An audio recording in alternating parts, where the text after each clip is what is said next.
बापरे, सर्व बेडरूम पिसकटलेलं आहे. टँग, बघा रूम पूर्ण साफ झालेला आहे. आता जरा खिडक्या खोलूया. नमस्ते. आज मी सकाळी सकाळी पेज प्यायला घेतलेली आहे.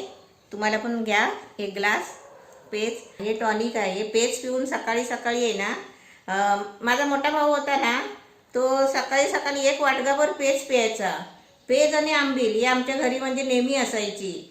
म्हणजे गडी माणसं असायचे कामाला ना, तर सकाळी सकाळी आता एवढ्या भाकऱ्या चपाती कशी करणार म्हणून आहे ना, अशी मटकाभर आहे ना, टोपभर अशी पेज बनवायची, नाहीतर एखादी आंबील बनवायची.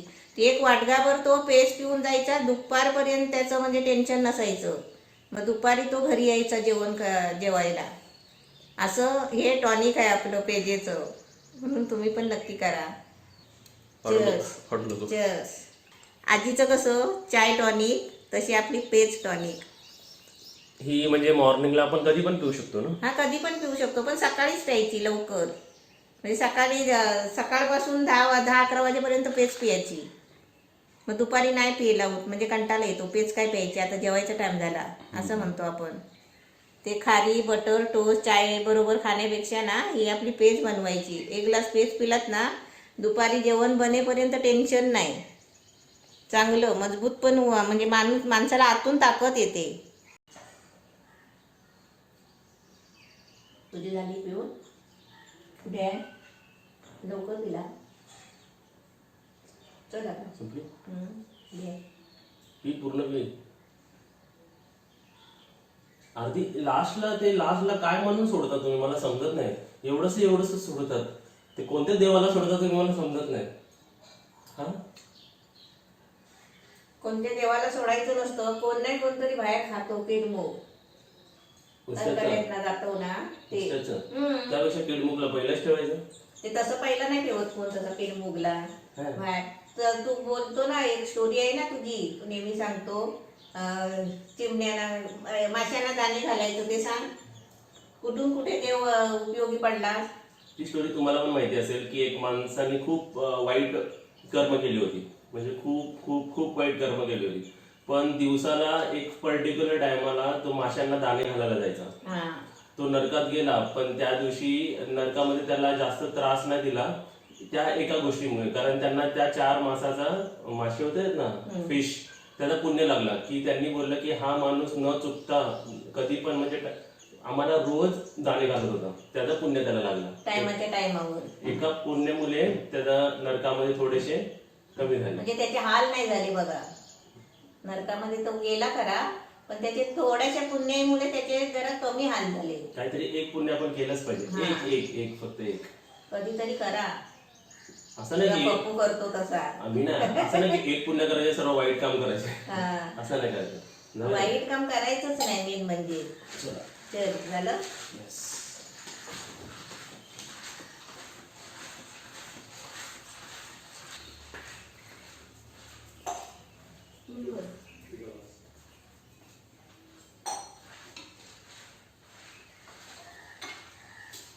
आता इथे मी आहे ना, सकाळपासून दुपारपर्यंत आपलं जेवण असतो, नाश्ता असतो ना, ते मी आज तुम्हाला बनवून दाखवणार आहे. सकाळी नाश्ता आमचा आज काय झाला आणि दुपारी आमचं जेवण काय होणार आहे, त्यात तुम्ही पुरा दिवसभर तुम्ही बघू शकता.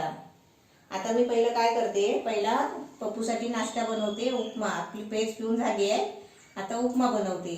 आणि तो पण एकदम कमी साहित्यामध्ये घरात. आता लॉकडाऊनमध्ये उपमा कसा बनवायचा ते मी तुम्हाला आता दाखवते. एकदा काय झालं, हे डबे सारखेच आहेत ना, याच्यामध्ये मोहरी आहे आणि एकामध्ये अशा डब्यामध्ये जिरा आहे.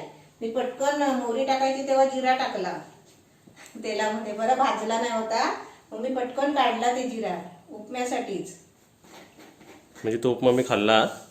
म्हणजे त्याची टेस्ट नाही उतरली होती त्याच्यामध्ये. पटकन टाकला आणि काढला. बरं तेल नाही टाकला होता. आता याच्यामध्ये बघा, एकदम कमी साहित्यामध्ये तुम्हाला दाखवते ना. तर उपम्याला आहे ना खूप वस्तू लागतात. उडदाची डाळ लागते, चण्याची डाळ लागते, हे असे डाळी लागतात उपम्याला. उपमा म्हणजे एकदम फॅशन भात बनवला तर तसे माझी रेसिपी गेलेली आहे, पण तुम्हाला मी आता साधा दाखवते. आता मी पहिला तेल टाकलंय कढईमध्ये, त्याच्यामध्ये आता मोहरी टाकते. आता मोहरी आपली तडतडली बघा. गॅस बारीक करायचा आणि इथे बघा मी तुम्हाला आता लॉकडाऊनमध्ये दाखवते म्हणजे कसं माहिती आहे, आता रोज आपल्याला हिरवी मिरची लागतात. आता माझ्याकडे आहेत हिरवी मिरची, पण मी आता साईडला काढून ठेवते. आणि इथे आपली हीच मिरची सुकी झालेली घरामध्ये सुकतात ना, ती मिरची आपण फेकून देतो कधी कधी. फेकून नाही द्यायची, असे त्याचे तुकडे करायचे. त्याला पण तिखटपणा खूप असतो, आपल्याला जसं तिखट पाहिजे ना तसं घ्यायचं.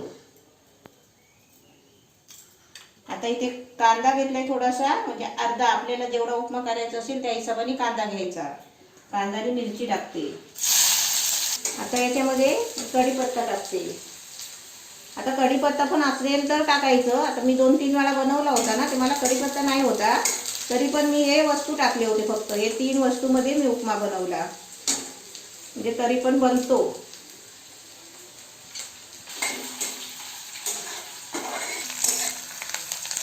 कांदा चांगला फ्राय करायचा, थोडा नरम होईपर्यंत. आपल्याला लाल नाही करायचा आहे उपम्यासाठी, कांदा आपण लाल नाही करायचा.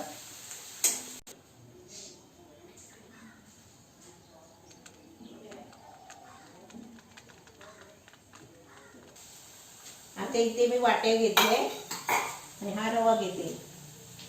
आता तुम्हाला रवा सांगते. आता हा रवा आहे ना, आपला भाजलेला रवा आहे. आपण भाजून रवा ठेवायचा, आपल्याला वेळ असतो ना तेव्हा रवा भाजायचा आणि असं बरणीमध्ये भरून ठेवायचा, डब्यामध्ये वगैरे पॅक करून ठेवायचा. आता मी 1 वाटीचा रवा शिरा बनवते, 1 वाटीचा उपमा बनवते. असा भाजलेला रवा असेल ना तर आपलं कसं रेसिपी झटपट होते. आता त्या दिवशी चुलीवरचा आपण बनवला शिरा ना, तेव्हा मी असाच रवा भाजलेला होता माझा, तो टाकला होता. आता मी त्याच्यामध्ये आहे ना पाणी टाकते बघा.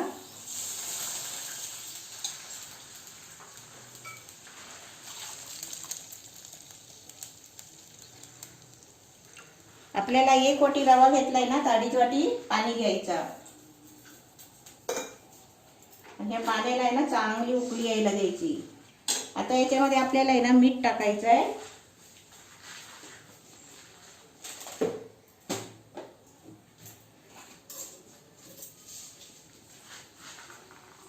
थोडा मीठ टाकायचा चवीपुरता, म्हणजे जास्त पण नाही उपम्यामध्ये मीठ टाकायचं, चवीपुरता पण नाही, चवीपेक्षा पण थोडा कमी टाकायचा.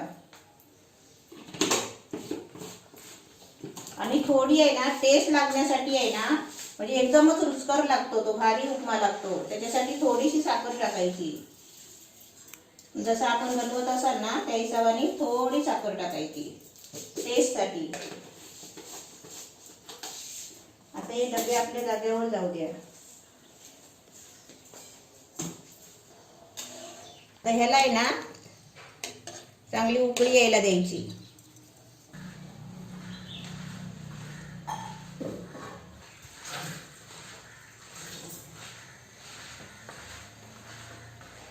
आता उकळी आली आहे बघा, छान एकदम उकळी आली आहे. आता आपण गॅस बारीक करायचा आणि आपला रवा टाकायचा. रवा पण असं सोडायचा, भाजलेला रवा गुटल्या होत नाही, रवा चांगला भाजून घ्यायचा. बारीक गॅसवरच आपण ढवळायचा, कारण का माहितीये, फुल गॅसवर आपण रवा टाकून ढवळला ना तर लगेच तो सुकतो, मग कच्चा पण राहतो कधी कधी. बघा टिपके उडायला लागले. आता आपला रवा बघा घट्ट झालाय. आता आपण ढवळत नाही राहायचा. आता आपण लगेच टिपके उडतात ना लगेच झाकण मारायचा. फुल गॅस कधीच करायचा नाही, रवा टाकल्यापासून तर शेवटपर्यंत बारीकच ठेवायचा. आता आपला 2 मिनिटात उपमा होईल. आता इथे आपला उपमा बघूया, एकदम मस्त छान झालाय बघा, भातासारखा झालाय. आता आपण याला ढवलायचंय बघा. रवा चांगला भाजला ना मग उपमा आपला चांगला फलफलीत होतो. हे बघा किती छान झालाय. आता मी गॅस बंद करते. आता याच्यामध्ये बघा मी कोथिंबीर सुद्धा टाकली नाही, तरी पण आपला उपमा रेडी झालेला आहे. म्हणजे असं कमी साहित्यामध्ये आहे ना तुम्ही अशी गोष्टी बनवू शकता. गॅस आपला बंद करते. आता तुम्हाला मी चटणी दाखवते. हे चटणीसाठी बघा काय काय साहित्य घेतलंय. ही थोडीशी कोथिंबीर, आता लॉकडाऊन आहे ना आता काय मिळत नाही टायमावर. थोडीशी कोथिंबीर, हे 3-4 हिरवी मिरची, 3 लसूण आणि ही कैरी घेतली कापून, आणि हे खोबरं आणि त्याच्यामध्ये थोडासा आहे ना ते मिळून येण्यासाठी थोडेसे चणे घेतले आहे. आता तुम्हाला चणे नाही मिळाले तर तुम्ही आहे ना शेंगदाणे घ्या थोडे, आणि शेंगदाणे पण नाही घेतला तरी चालेल, अशी चटणी त्याची चांगली होते. आता मी माझ्याकडे चणे आहेत ना मुंबईवरून आलेले, म्हणून मी चणे घेतले.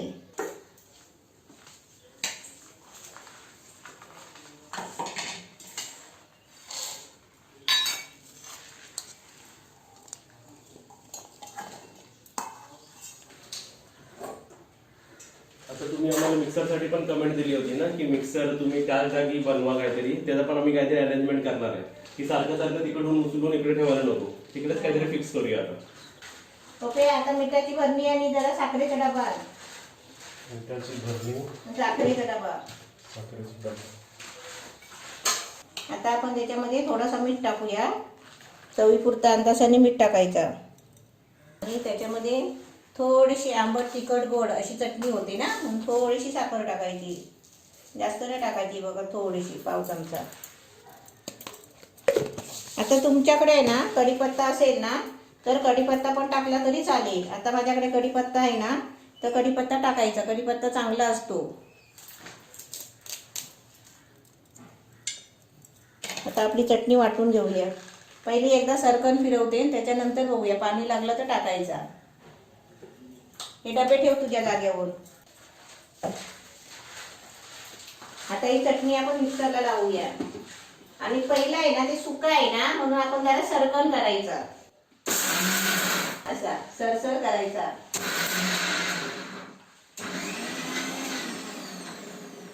आता आपल्याला या चटणीमध्ये ना थोडं पाणी टाकायला लागेल. चटणी कशी चांगली गरगरीत वाटली पाहिजे, बारीक. आता आपली इथे चटणी वाटून झाली आहे. हे बघा मस्त एकदम छान झाली चटणी बघा. तुम्ही ना चण्याच्या ऐवजी थोडे शेंगदाणे घ्या, एकदम छान होते गरगरीत एकदम. आता समजा तुमच्याकडे चटणी वाटलेली आहे आणि पेस्ट पिठाला थोडी तोंडी लावायला चटणी घेतली ना तरी टेस्टला चांगली पेस्ट पटापट पियाला होते. आपण लोणचं कसं तोंडाला लावतो तसं चटणी पण लावू शकता पेजे बरोबर. आता ही चटणी आपण काढून घेऊया. आता इथे आपण थोडी चटणी घेऊया, टेस्ट करायची आहे ना चटणी, म्हणून आपण उपम्याबरोबर चटणी घेऊया थोडी. आणि इथे आपला उपमा. उपमा कसा गरम गरम खाला की फलफलीत लागतो ना. हा, गरम गरम चांगला असतो, आणि थंड झाला की असे लगदे पडतात त्याचे. हा, तुकडे तुकडे होतात. पण आपण असा खोलून ठेवला ना गरम असतानाच, आपण बिर्याणी कशी कुकर मधली खोलतो तशी अशी खोलून ठेवला तर उपमा चांगला राहतो, फलफलीत राहतो, नाहीतर भातासारखा होतो. हो, या आमच्या घरी नाश्ता करायला या. आपला नाश्ता कसा साधा आणि सोपा. सकाळचं चाय बिस्किट किंवा असं व्यतिरिक्त बाहेरचं खाण्यापेक्षा आपण हे खाल्लेलं बरं. हा, त्याच्या काहीच नाही त्याच्यामध्ये लागत बघा, पटकन उभ्या उभ्याने बनवू शकता. आणि काल मी उपमा कशाबरोबर खाल्ला होता मम्मी? कशा पण खाल्ला ते तू? याच्या डाळी जवळ्या बरोबर. जवळ्या बरोबर. जरा उपम्याबरोबर काय मला चवाला असला ना की उपमा लगेच संपतो. हा चटणी आहे. चटणी आहे. चला आता आपला उपमा, साधा आणि सोपा उपमा आणि चटणी आपण टेस्ट करून बघूया. माझ्या चपल्याचे पुचक पुचक आवाज येते. हा, तुझ्या आवाजात करकर आवाज येतो है ना. हा, तुम्ही तर एवढे लांब काय गेले, जरा जवळ तरी या. लांबूनच बघताय, बोलतात तू बोलवतोयस ते नाही. कसं नाही बोलवणार नाही की उपमा खायला या आमच्याबरोबर. उपम्यावर आज चटणी खावा. आता तू बोलवला म्हणून ते जवळ आले, नाही तर बिचारे लांबून बघत होते, तर पप्पू बोलवतोय काय नाही. खाऊया. खा. वा वा, उपमा पण खायला त्याबरोबर चटणी. एक चमचा उपमा थोडी चटणी, एक चमचा उपमा थोडी चटणी. वा, आणि चटणी खूप छान लागते. तू काय टाकलं होतं ते लास्टला? ते कढीपत्ता. कढीपत्ता नाही, साखर आणि तो मीठ आणि थोडीशी साखर. नाही, अरे ते चणे टाकले होते ना. हा, ते चणे. हा, चणे ते शेवटला कुठे टाकले होते? एक साथ टाकले होते पहिले. खूप छान लागते पण चटणी. उपमा पण छान. अजून तुम्हाला एक चटणी बद्दल सांगते. आपण चटण्या कोणत्या पण प्रकारचे बनवले ना बिना तडक्याची खायची चटणी, तेवढंच म्हणजे आपल्या शरीरात तेल कमी जातो ना, नाही तर बाकी सगळ्या जेवणामध्ये तेल असतो. बरोबर. आपण चपात्या भाजताना पण तेल लावतो. मग माझं काय असतं माहितीये, मला चपाती आहे ना, मी सुके चपाती करते आणि पप्पूला चांगले तेल लावून भाजते, कारण तो जास्त तेलकट खात नाही, पण थोडा तरी तेल पोटामध्ये गेला पाहिजे ना कधीतरी. म्हणून मी काय करते, 4 पदरी चपात्या करते. तुम्हाला एकदा मी करून दाखवेन थोडेसे. पप्पूला करते. पप्पूला किती माहिती आहे, दिवसाला 4-5 चपाती लागतात आणि मला 2 लागतात. बघा, संगत का असर बोलतात ना, राहून राहून असर झालाय. आता मम्मी पण हेल्दी सांगायला लागली तुम्हाला.